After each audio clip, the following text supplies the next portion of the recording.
Yesterday concluded the 2024 Pokemon World Championships in Honolulu, Hawaii, and like any major event, there will be some lovers, haters, skeptics, and conspiracy theorists, but there was definitely some interesting things that happened during the final part of the Pokemon World Championships that might give more than a slight turn of the head when you hear some of the details. Before I get into that, I will say that I'm going to avoid speculation as much as I can while still talking about and providing aspects of both sides to those who support Pokemon's decision and to those who don't support it, or at least in the fashion that it was done in. But whatever your stance, everyone should still give a big congratulations to the new 2024 Pokemon World Champion, Fernando Cifuentes. What an amazing accomplishment he had. Now let's set the scene. It is top cut, meaning the 8 players who scored the most amount of match points move on to a final quote-unquote mini tournament, so to speak. 8 quarterfinalists, then 4 semifinalists, and then the 2 finalists battle it out to be the world champion. In the top 8 match, Ian Robb was piloting a Regidrago V-Star deck, and across the table was Fernando Cifuentes playing Iron Thorns EX. Ian coasted pretty easily through the 2 games, despite not being able to use any Rulebox abilities, and after a 2-0 match win, well, he did this. What was that hand? Whoa, I am not going to show that on my channel. Let's just say he made an inappropriate hand gesture that was, sexual in nature. So what ended up happening?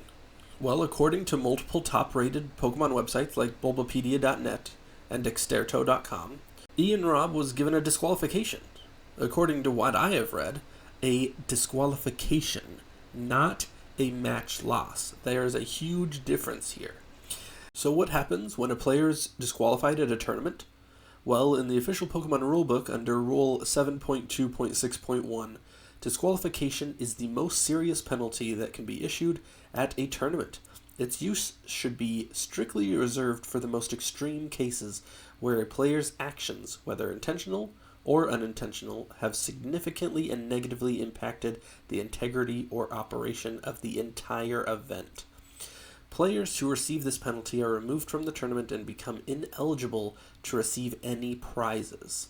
So if these sources are correct, Ian forfeited all top 8 prizes, and a very good chance of himself being crowned the world champion. Yikes. Now let's dig in a little deeper, shall we? There is quite a bit of controversy on what even happened, with questions like, did he do the gesture, or did he do something else? Did he sign the match slip before or after? Was the judge's ruling correct per the rulebook? Let's watch the incident again, and if you care to, I'm sure other sources will not edit it out. But I will say, in my opinion, it is absolutely 100% that gesture. He was not emulating rolling some dice. But did he sign the match slip before or after? And why would that even matter? Well, under Rule 5.8.1.1, under Tournament Play, a Pokemon TCG match begins when the time allotted for play begins to count down. The match ends when both players have agreed upon the result and signed the accompanying match slip. As you can see, Game 2 ends with Ian declaring the attack. He leans back in his chair and performs the gesture. And then he leans back in to sign the match slip.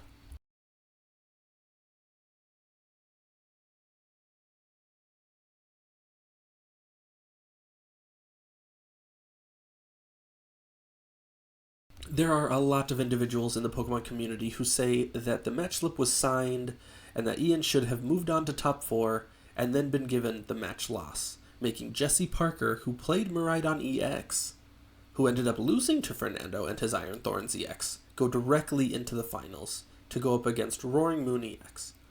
But technically, per the rulebook, the match had not been signed by both players when the action was performed. So is the judge's ruling correct? Comment down below your thoughts to the situation and what you would have liked to see happen.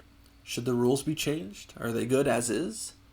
For me, I applaud the Pokemon Company International and their judges in such a stressful, important situation. I believe they got it correct, and as messy as it might have turned out to be, that's the best anyone could have hoped for to come out of such a sticky situation. Once again, congratulations to Fernando Cifuentes, and I'll catch you tomorrow in my next decklist video. Y'all have a nice day. Peace.